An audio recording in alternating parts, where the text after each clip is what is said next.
Okay, thank you. Sure. Now we're going to share the program with you. We're going to start, I'm going to start by handing over to Viv. And Viv is going to, well, tell you more about what we're going to do. Would you like me to actually visually share the program or not? Yes, Yeah, it might be nice so idea that people have some idea. of what we're going to do. You can always quickly see it? read then. Can you see it? Yeah. Yeah. Great.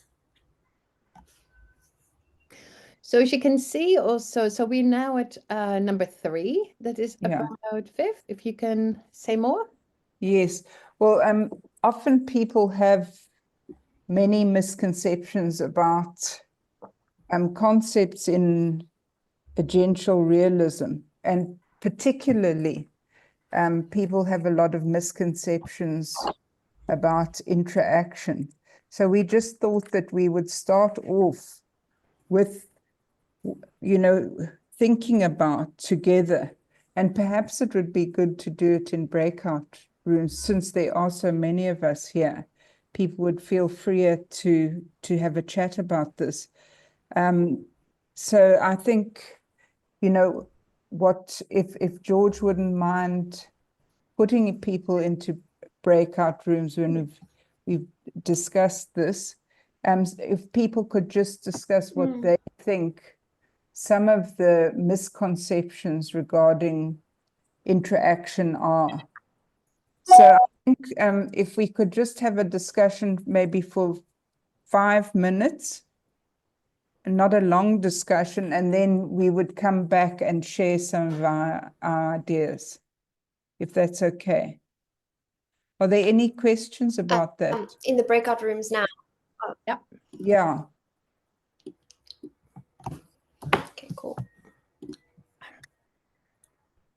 Oh, it's me who has unstable network. I apologize if it affects anyone else. Okay, so we're doing 3 people per room. Okay, please prepare to be Transported away for 5 What minutes. did you? There we go, 3 to 4. Okay, bye. Bye. See you in 5.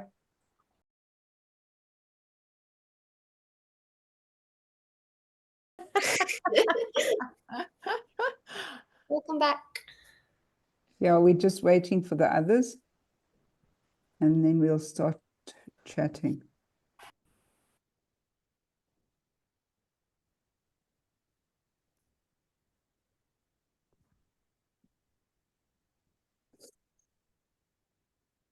Everyone back? Not yet, no. Okay. So see, your ceiling always reminds me of a sauna.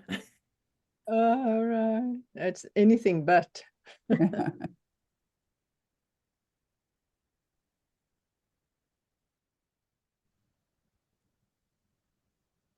Okay, and we've got Hillary as Yeah. well now. Lovely. Okay. Got even more people now. We've got 26. Lovely. Okay. Welcome back, everyone.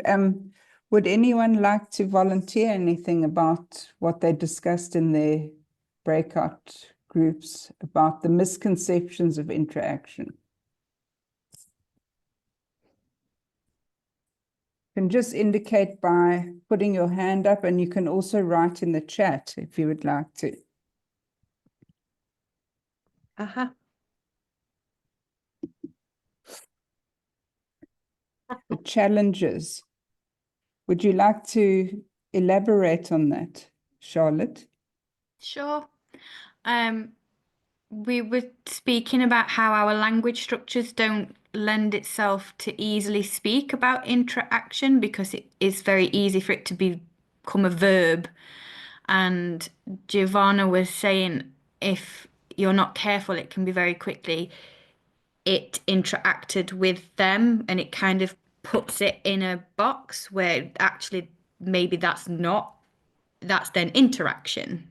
So, but I'm now stealing Giovanna's words. But that was what we were speaking about, how it becomes a challenge, not necessarily the misconceptions.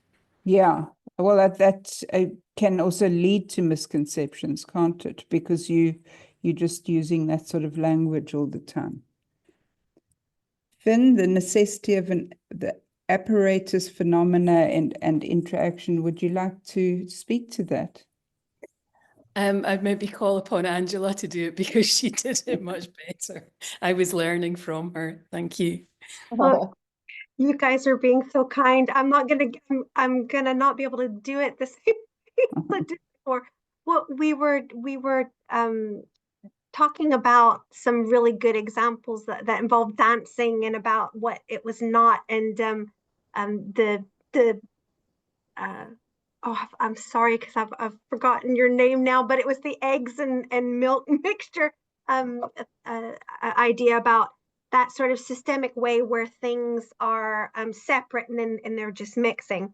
But my point was that I think interaction quite a lot of the time gets misapplied because the apparatus component gets left out. So Barad always uses interaction, apparatus, and phenomena together. You need all three concepts to make sense of them. And so if interaction is that state of mutual constitution of that entanglement, for that interaction to ever be used as a verb, you need the apparatus, which is itself a constitution of agencies, as she said. So I think that was, we sort of ran out of time right about the point we got to talking about that. But I think that's a really important part, because that's the inspiring thing, is that to know with interaction is the fact that you use that apparatus and it is the thing that permits knowing. So it's the knowing and being at the same time. Thank you. What about the misapplication of interaction, Verlaine? Hello, hi. Yes, yeah, it was we were able to introduce ourselves and talk about our work and our research and how interaction is coming up in our work, and the thought that came to me is what about the misapplication of interaction and the for me myself coming into this work as a psychologist and wanting to understand the concept of interaction in terms of how we relate as people. And then, my mind as a psychologist goes, oh, enmeshment. And then I was like, that's not a good thing.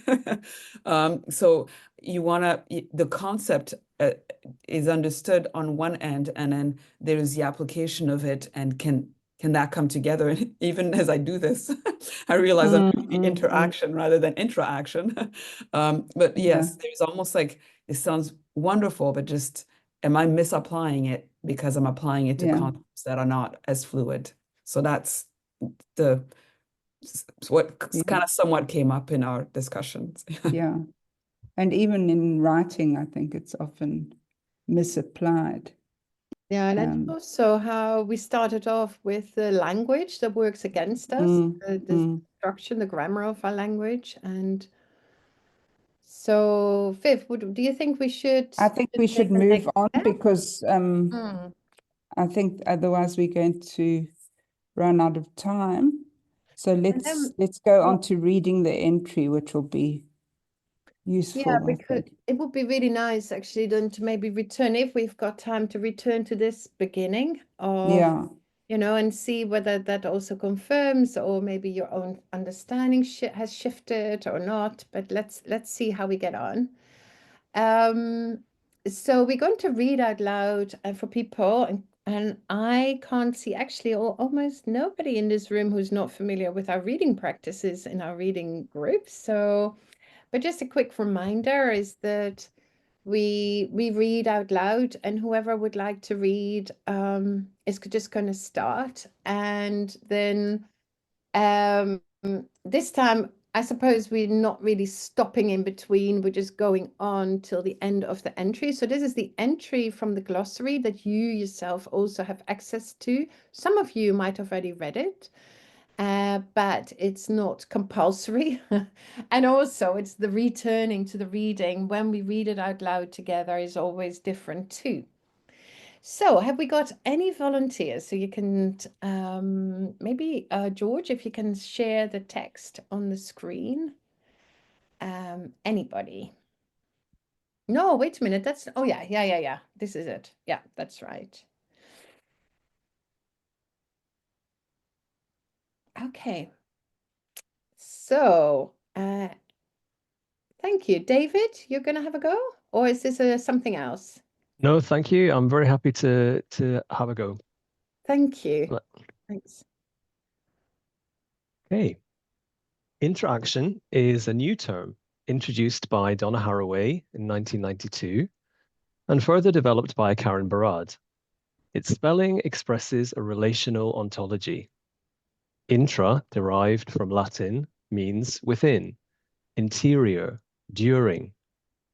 At the heart of Barad's philosophy of agential realism, interaction is closely related to diffraction and returning as research methodologies. These concepts express an ontological shift from the individual to relational existence. Interaction does not presuppose individualized existence before relations. This applies not only to subjects, but also to objects. By contrast, the more familiar concept of interaction assumes that entities exist individually before they interact, act between, towards, and among each other as separate entities. Barad, 2007, page 184. Shall I continue a bit, Karin, or? Yeah, that would be Okay. great. And just to say that we're going to watch that clip together. So, so you hear about it here, and then we're going to watch it together. Yeah, go on then. Okay, great. So the short YouTube clip with transcript, 3-minute theory, helps to introduce the concept of interaction to the context of the Ebola virus. Interaction reconfigures what any virus is. For example, Ebola, SARS, CoV-2. Instead of assuming that a virus is a tiny thing or object in the world, interaction helps us to think of it as a phenomenon. Why is this? What does it mean? And why does it matter? Interaction seems counterintuitive. When I think of myself as a human subject, surely I exist separately from the coffee cup I'm holding and from the chair I'm sitting on. Also, for classical science, the world consists of interacting, but by separately existing parts that make up the whole, i.e. the world as a container. Although interaction and intra-action look similar, their work and research is radically different.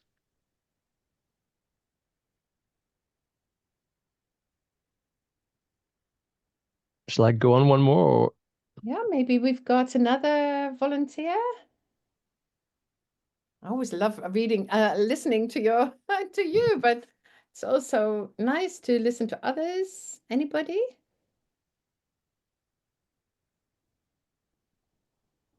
Any volunteers? Otherwise, David, yes, please. Okay, sure. Interaction involves rethinking and redoing our claims to knowledge, epistemology. This includes what we think the world is made of, our ontological beliefs, as well as our normative ideas about how we ought to live, ethics. Interaction, Barad explains, signifies the mutual constitution of entangled agencies, 2007, page 33, of what they call phenomena. Humans are neither subjects nor objects. For example, me, the coffee cup, or the chair, but complex phenomena, infinite entanglements. Interaction is about connectedness with the world. It assumes that as individual humans, we have no control over the network of relations we always already find ourselves in and how they affect us. Humans can distance themselves from other subjects and objects only in abstraction through human-made categories. This could be, for example, by using the concept I, woman, or child. Anybody would like to take over? Go on. I'm happy to do that. Thank you, Finn. And thanks, David. Importantly, relations are not something we as humans create. Researchers can trace them across space and time, see diffraction. Working with intra-action, researchers avoid trying to have an overview of fields, literature, or bodies of knowledge. Instead, they pay attention to the entangled nature of the particular, the everyday, by disrupting binaries between, for example, public and private, world and thinker, inside and outside, domestic and professional. Being part of the world ontologically means that there are no determinate boundaries between humans and non-humans, see affectivity. All life is dynamic, fluctuating, vibrant, and constantly on the move, albeit at different velocities, even rocks and other objects. I'll let someone else finish.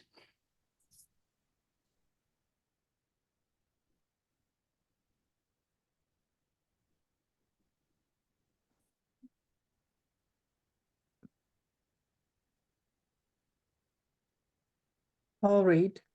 Thank you. Intra-actions, according to Barad, cut together apart at the same time, which means that they are differentiated and entangled simultaneously. This way of seeing the world is different from Cartesian dualism, which dichotomizes and makes binaries, a cutting into two, the absolute separation or pre-existing determinate boundary of subject-object, culture-nature, here, there, now, then. Intra-action troubles Cartesian dualism, making the shift to a non-dualistic view of the world. Intra-action also means that cause does not precede effect. Instead, cause and effect are mutually constituted through intra-action, which holds them together and separates them at the same time.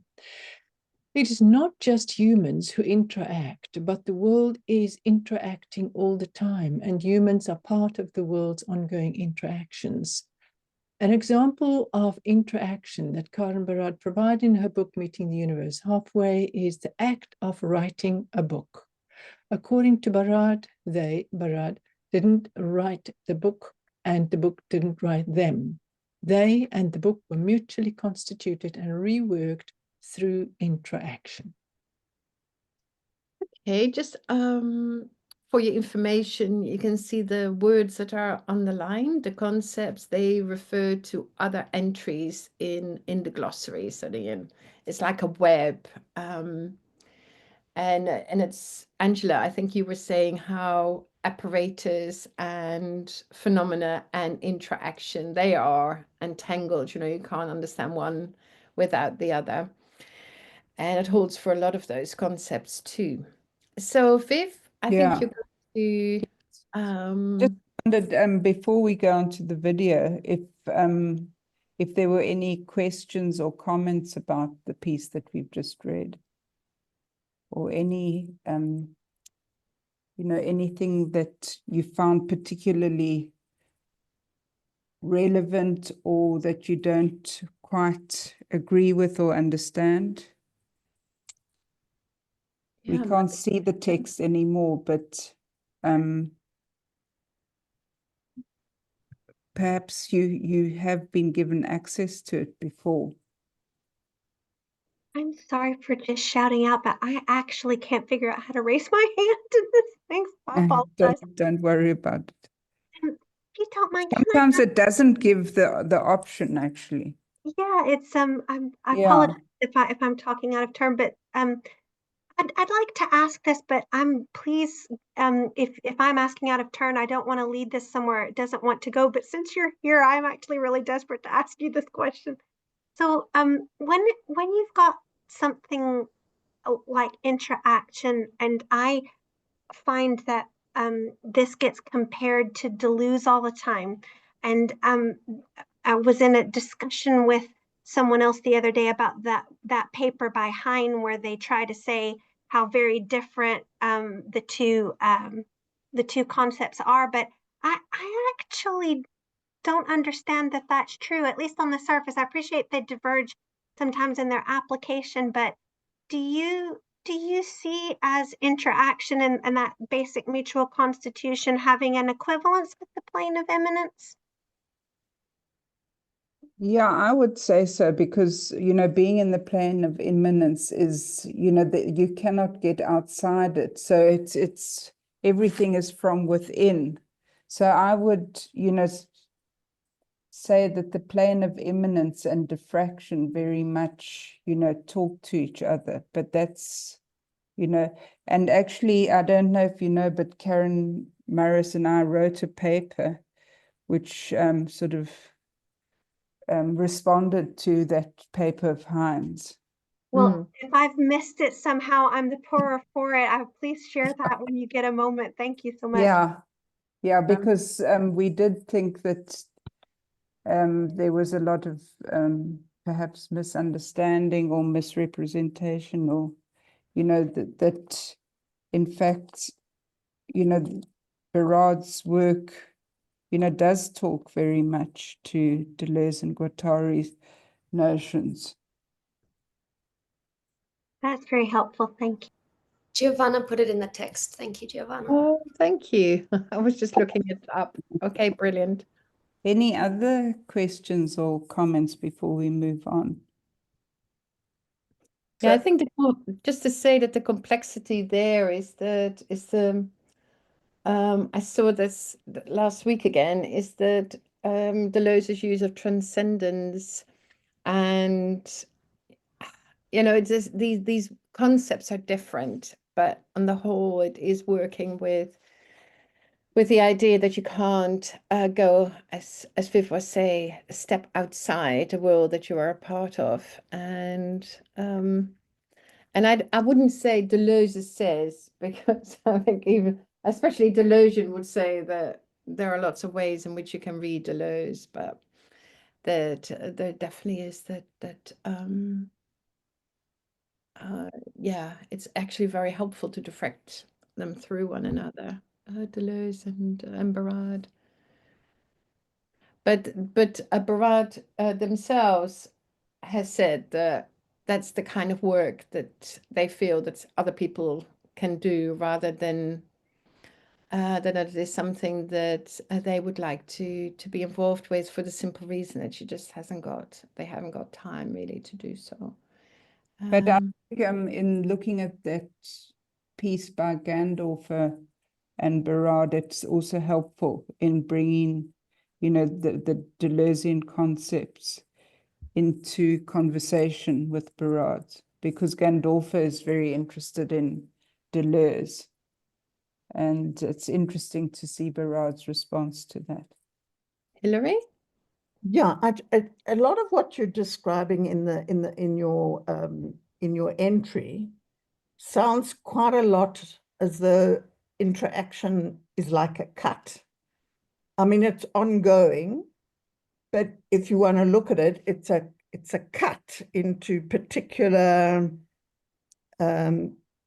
relations or within an interaction within the cut. Is that correct? But they're not necessarily man-made, human-made Mm. cuts. And I think that's probably, and we sort of talked about that before as well, is that it's not something that is a doing of a human necessarily, although it could.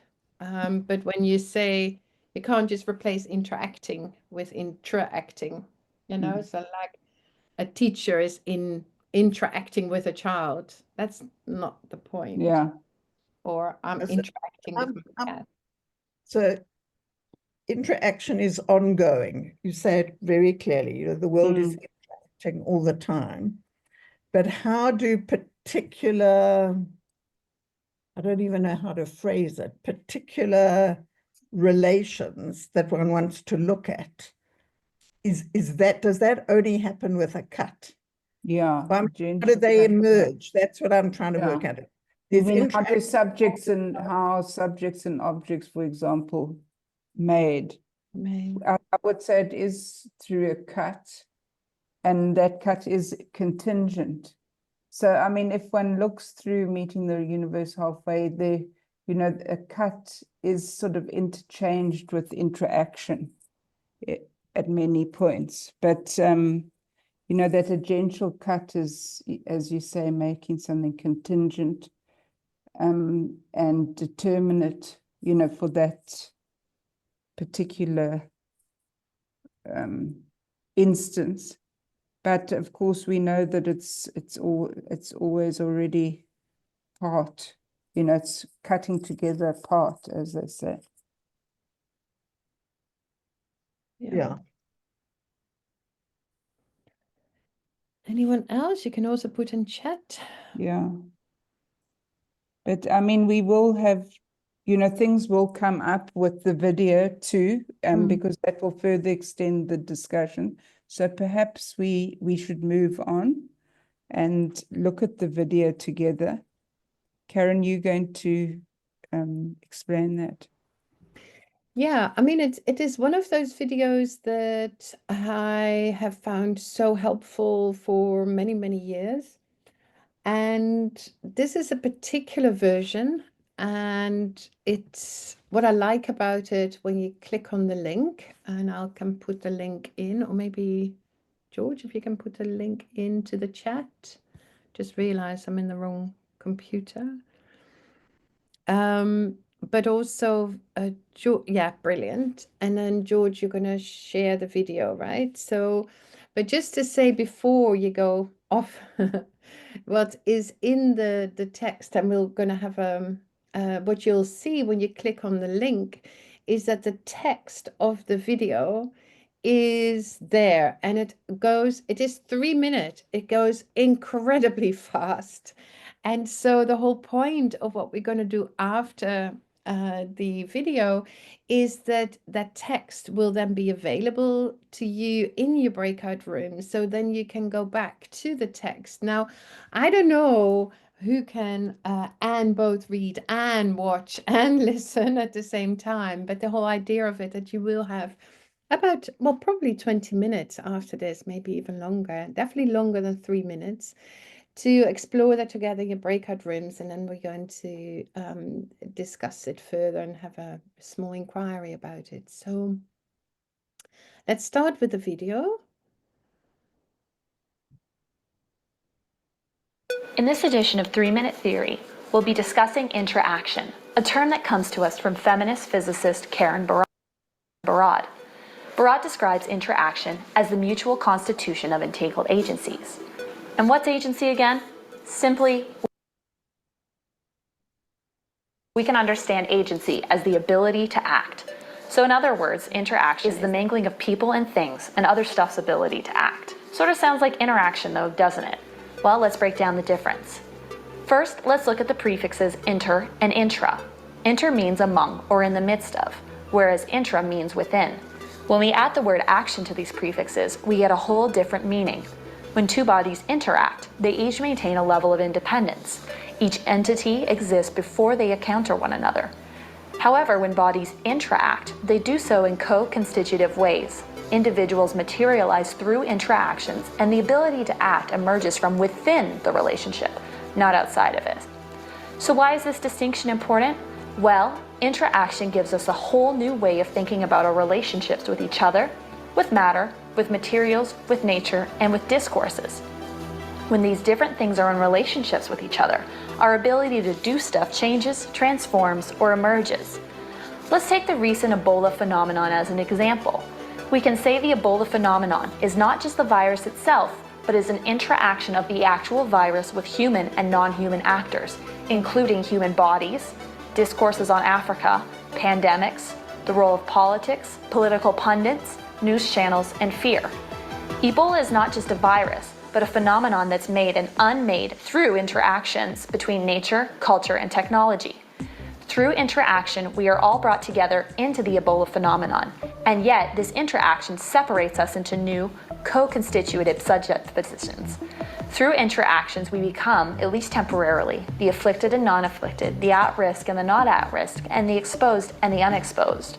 So studying these interactions reveals how differences get made and unmade. It's unlikely that many of us will interact with the Ebola virus, but we will all interact with the Ebola phenomenon, and therefore we are all responsible for the matter produced in these interactions, the discourses, the materials, and the subject positions. Interactions defer and deflect responsibility, but in interactions, responsibility is distributed among the constitutive entities. This is where agency comes into play. Agency is about action, reconfigurings, doing, and being. It does not pre-exist separately, but emerges in the relationships in these interactions. Thinking with interaction means giving up cause and effect relationships, individual agency, and subject-object dichotomies. We gain new understandings of ethics and justice as not things that are predetermined, but always changing and unfolding. Interaction calls into question steadfast boundaries and borders and linear time, and in turn, it helps us think in terms of simultaneity. It tears down the walls that contains and disciplined thought and action to reveal the artificial boundaries we forgot we invented.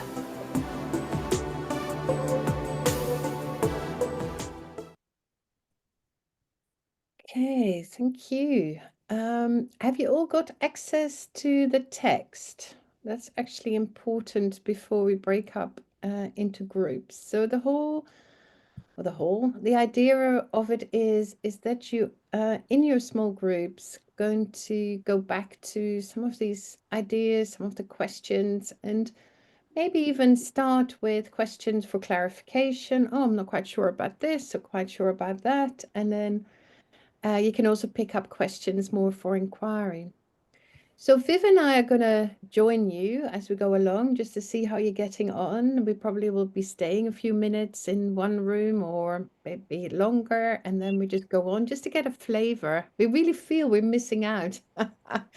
So we just get a flavor of the kind of discussions you're having. And so don't let yourself be interrupted, or we're just sort of a bit of a fly on the wall, and then we go on to other groups. Okay. Did you want to keep the same groups as before, or do new groups? I don't know. I mean, it's going to be hard, or maybe not. I mean, I think there were other people were coming into the room as well when there were already breakouts going on. But George, what do you think? Well, since people introduce themselves, you know, it would save a little bit of time. Okay. I think if we went back into those groups and then form new groups for the new people. Okay. All right. Sounds good. Cool. Back to the entry. How is this slash? Whoa, wonderful. There are already questions coming up. So I'm Okay. going to read it out because, Anna, thank you. Because you can all take that with you in the room as well, or maybe connect other questions to us. Back to the entry. How is the slash being used in the entry? I understand that Barad uses the slash precisely to cut together a part, while in the entry it seems to be used to reference Cartesian dualisms. Yeah, in my own practice, I use the slash specifically to dismantle hierarchical binary pairs. I'd love to understand more about the reasoning behind its use here. We'll come back to that. Yeah, thank you. That's really, really thought-provoking. Let's go into groups. Thank you. And then I suggest, what do you think, Viv, till 10 past? So a little bit more than 20 minutes? Yeah. Okay. Oh, before we go, sorry. Yeah, I can always send a broadcast message if you want to. Okay, because what's important is that the task is to link to explore the phenomenon, not like what they are doing with the Ebola, with tracing the Facebook. And that people can use materials such as string, clay, fabric, or paint to express the ideas that are emerging and to take a photo. And you were going to explain how to, maybe people have to come back. Oh gosh. It's fine. I can call them back. Oh no, I call them back. Call them back. Take a minute. This is too much. Sorry, it's my fault. It's okay. We live and we learn. Close all rooms. Okay. Oh, Come dear. back, everybody. Well, it doesn't involve walking, so that's good. They're very confused. Sorry.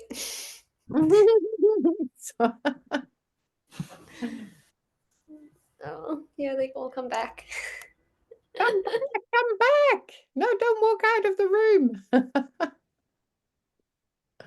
It's much easier to do it on in Zoom, isn't it? Than Although I guess if we were all together, we could have just shouted down the corridor. yeah, that's true. Or some people don't want to come back. I think we've lost some. Is everyone back? I George? think not everyone, but at least one person from each room. Oh yeah, there, everyone's back. Everyone's back. Okay, great. So Sorry about that. apologies, profound apologies. I forgot to give a very important instruction to take for you to take with, which is that, you know, in the video it's about Ebola. And when we wrote this entry, Viv and I, we were very much thinking about COVID because that was the time we wrote it. But we thought maybe Facebook is one of those phenomena now, particularly urgent for us to trace as a phenomenon. You know, what is actually Facebook? And if you would read it, trace it differently or trace it as a phenomenon, then what would that yield? And so we thought if you've got string or clay or paint or whatever as you are chatting, talking, or knitting, yeah, and if you in that process produce something, if you can take a photo of it and then put it somewhere, maybe at the end, like 5 minutes, or maybe we can even take 5 minutes at the end of this, George, when we all get back, so that people, shall we do it that Yeah. way? Because yeah, so we come back at 10 past, and then we've got 5 minutes, and then George will give instructions how to do that, take a photo of what you've produced together, and then we've got a quarter of an hour left to unpack that. Okay. You look puzzled. No, that's fine. Okay, so rather than doing that straight away, yeah. Okay, so go into your rooms. I'm sorry.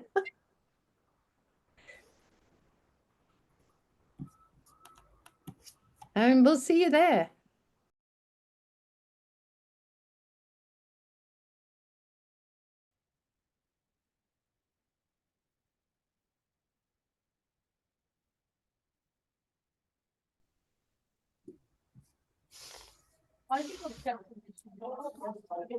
Welcome back.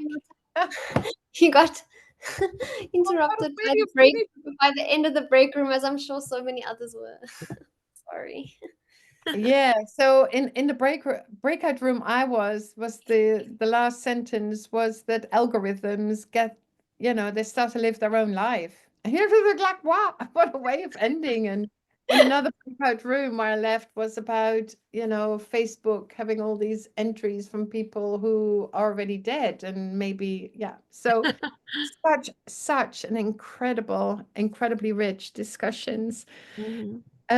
So now what we're going to do is, and a lot of us, I think, were thinking and maybe knitting, and some people were drawing and painting. This is an opportunity just to let it sink, or you might want to take a photo of something you see, or something you're holding on, or something you're sitting on, or anything that connects with what you were thinking about or thinking with. And then, George, if you can explain what we're going to do with that, how we're going to make that visible. There's just a really intense sound coming from my house alarm, just like a screeching sound. I'm just going to quickly sort it out and then I'll talk. Is it coming through? Can everyone hear that sound? Is it affecting you? No. A little? Okay. People are saying no, so maybe I'll just talk. Basically, we have the whiteboard. Before this, you, George, why don't you just attend to it, and then I will say a little bit more. Oh, it's done. Okay. Someone else is going to fix it for me. So we have this whiteboard, and we can hopefully all upload pictures in here. If you aren't sure how to get, for example, your picture from your phone to your computer, you're welcome to. I saw some people email them to me, or you can also put it in the chat here if you'd like. So yeah, I'll leave this open. I hope that people can add their things, or perhaps if they want to, if they aren't able, you can also add a sticky note. So can you say a little bit more about how to add it? Because I think you have to double click. Yeah. So at the there's a little bar on the left, and then there's 3 dots. Yeah. Oh no, sorry. There's a smiley face and an upload button and all these things. So the second last one at the bottom is upload, and you should then be able to upload a picture. But if you're not able to do it, you can also send it in the chat, and I can upload it for you. There, people are sharing. George, Oh, lovely! We've got some coming. It's just saying when I'm having it that I can't attach anything when it's already open. So I don't know if other friends are. Oh, okay. Obviously, I can see everybody else adding stuff. I'm like, how can they do it and I can't do it? Yeah, you But can send it in the chat if you'd like, and I can do it for you. Oh, you've already done it. You're a legend. Thank you so much. very cool.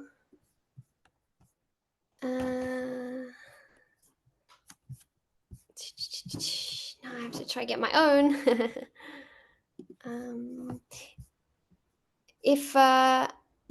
If people have me on, if they're not able to and they would like to send it on WhatsApp, you can also send it to me on WhatsApp. Let's see, there are more coming here. I did see that someone had emailed me one. Oh, it's already been added now. Let's have a look. Oh, yeah. Angela.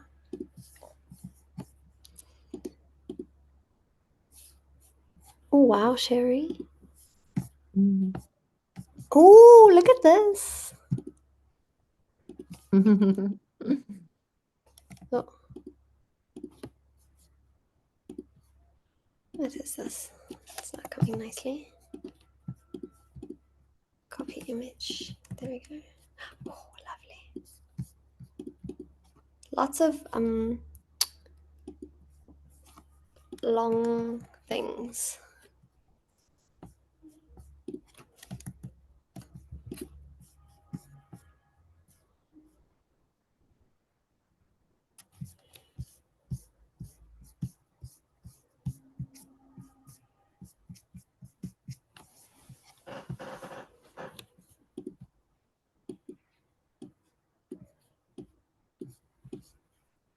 Maybe I made mine a bit big.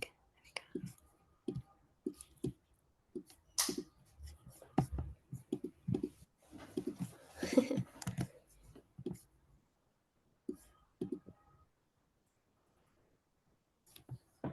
Maybe we can make some space for you over there.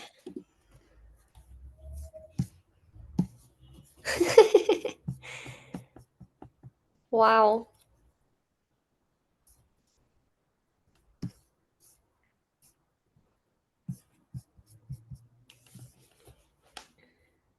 Oh, there, I see someone's also sent me something on WhatsApp. Oh, lovely. Lots of things coming through on WhatsApp.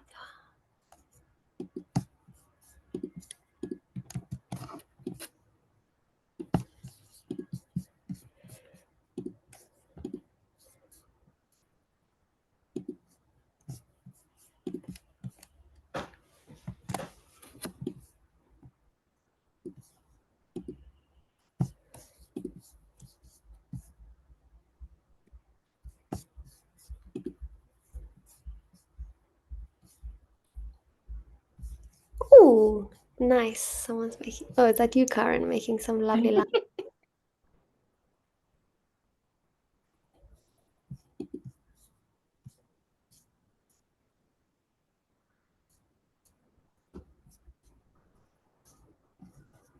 Oh, mine's disappeared. Is it under? Oh, there. Oh, I didn't realize that they were so lovely.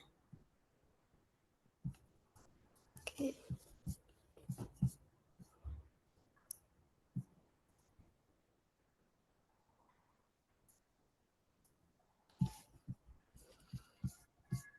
Have I missed any in the chat? No, I don't think I have. Hope not.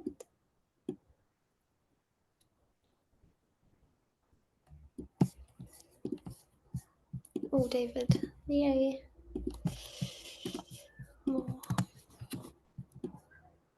take a screenshot of my painting. I can't seem to do it all together. Okay, hold on. Just hold on a sec. Okay, it's unfortunately quite blurry, but I've got it. Good. Great.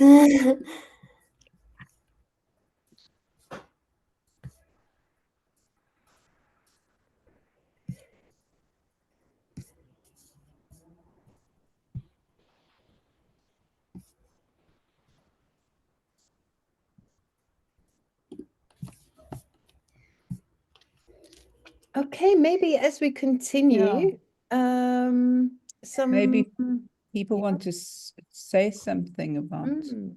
any of these interesting. It could be something that you've put on or Yeah. involved with, but it could be that something strikes you, or it might be just a word, or something describes a feeling, or any responses. I will just say that my dog just came in and started eating my art installment. So Wow. there's some real intra-action going on here. It'll be interesting to see what emerges. Also wants to have a say, I'll right? send that picture later. And I wonder when it will be. Did it have lots of colors? Anyone? Could also be about something that emerged in the breakout room, or you can also put it in chat. I could maybe share something. There's a lot in chat. Let me just go and have a look. Can you hear me? Yeah. Oh, I was just gonna say that but maybe you want to read the things in the chat first. No, it's fine because a lot of it, these are amazing. Perhaps something as intra-action. Does this imply interaction? I cannot multitask. The discussion was intense and we spoke about Deleuze, the refrain, and effective. I enjoyed this and I'm touched. Does this imply intra-action? Anyone? We know about interaction. Does that imply being touched? Interaction? What do we think?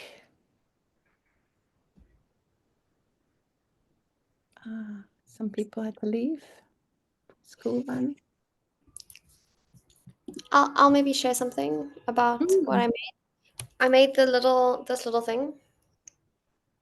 Oh, I made yeah. lots of things. It became other things, and then I squashed it back into a ball while we were talking. And I didn't really think about what I was making. I just did it. But it felt like maybe it was I guess the way that I understand interaction, I'm not entirely sure if this is right, but it's kind of like the world touch,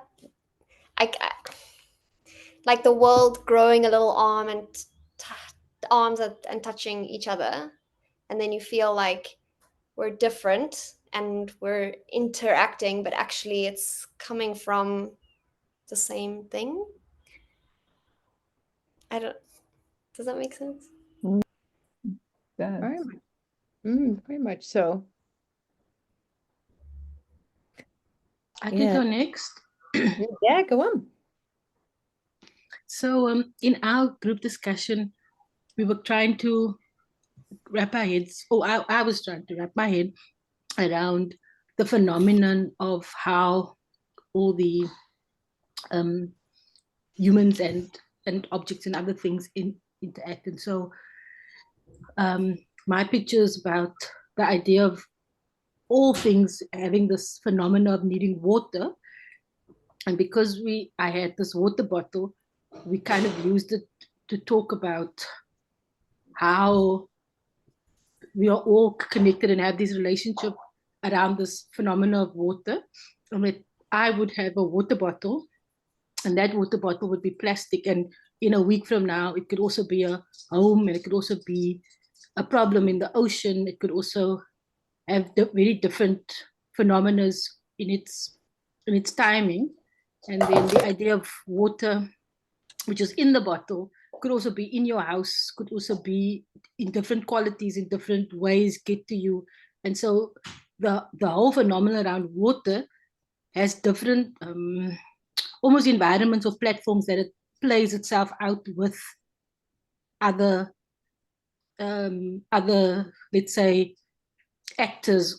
That's a terrible, that's a research word, but I was trying not to use a research word, but other, what is a good word, humans and objects and things.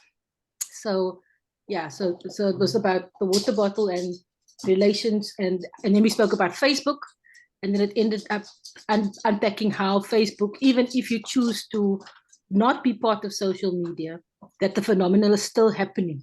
Like, just because you weren't affected by Ebola, you still knew about it. So the same with Facebook. Like, even if you aren't participating, it's still representing, because people are interacting with it. And then someone also said in the group that there's a big responsibility on us and how we put things into Facebook, because obviously the ones and zeros that make up the binaries in the code continues to produce and create things. Oh, it was horrible. But yes. It's so interesting, you know, to just following on from the idea of water and how, you know, the absent present, how water, I don't see water here, but the condition of the possibility of the here, right?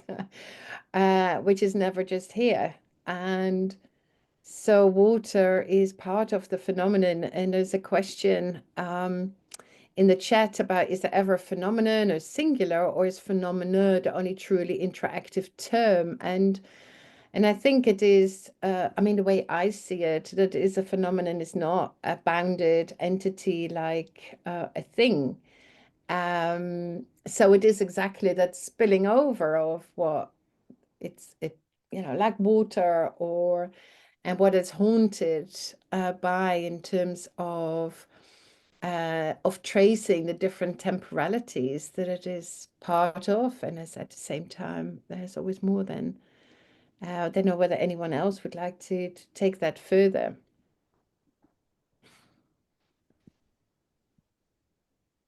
I think so. I did the string, the green string, and the ribbon and things, and I was purposeful to leave a lot of the ends loose, like so that things can be constantly added to it. Because one of the things that we spoke about in our first breakout room was the infinite nature of intra-action, that it's always, always and constant. So that was something, and then I knotted it and was playing with it, and that kind of what reminded me of what I'm drawn to. So like Karin, when you said that the cuts are not necessarily human made, but they can be. So being pulled by the different threads and then knowing that other threads could be added to it.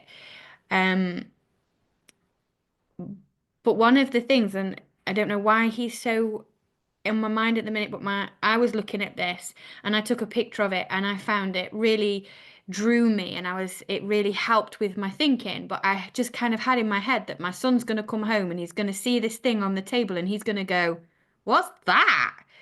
And he perceive it as really ugly and like trash, and it's just going to get thrown in the bin. Whereas now, to me, this thing that I've continued to work and think with has become like a bow. So I've taken another photograph because I'm like, oh, this is so pretty and it's so clear, and it's revealed the intra-action, my thinking of the intra-action, and it's the apparatus. And then I love in the photograph, you can see me taking a picture of the thing that's helping me think with intra-action. So then that it goes again. But in the back of my mind is my son going, "Mum, what have you done? Like, why? What is this? What purpose is this?"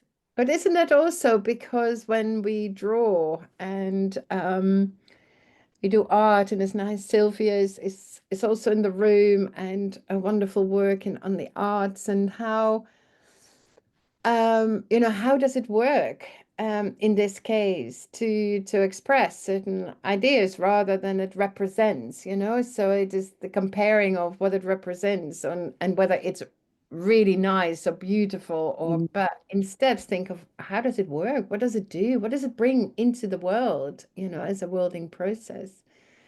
Anyone, any comments? I know that we're running out of time. Viv, any observations? Can I just say something? Yeah, say something. I'm really sorry I came late. This looks fascinating.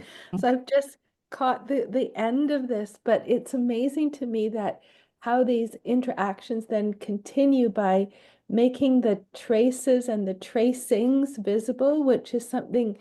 How do we trace things more than just through the written? Like you've done this beautifully in terms of the tracings of conversations through the materials, through the images, putting things together with the lines drawn. It actually, I don't know what sense to make of it, but I think it's really fascinating what you're doing here. I hope you continue with this. Yeah, I mean, what we're going to do, we'll just have a look actually, because next week we are going to do diffraction as another entry in the glossary, and yeah, maybe we have a think whether we're going to diffract maybe through this or, but yeah, we've really, I don't know whether anyone has got a, maybe if we go back into the main room, George, and then we can say properly goodbye to each other, see how many people we've got in the room left. And we're definitely going to save this. And if that's okay with your permission, then we add that to the website to go with the glossary. And just want to thank you very much. Also, Viv, maybe you'd like to say something and hope to see you again next week. Yeah, thanks very much for sharing. And I, you know, hopped into a number of the small groups and there were such interesting conversations happening. So I think it is the process, you know, and I mean, it's always frustrating not having enough time. I think we could have gone on a little, but, you know, we've just had a taste of it and it's interesting for us to see, you know, what works and what doesn't, how much time one would need for something like this. But it's opened up very fruitful conversations. And yeah. Interaction is very close to diffraction. And yeah, perhaps it can be an ongoing conversation then. Okay, say goodbye to you all. Thank you, and hope to see you next week, same time next week. Okay, bye-bye. Take care. Thank you, George.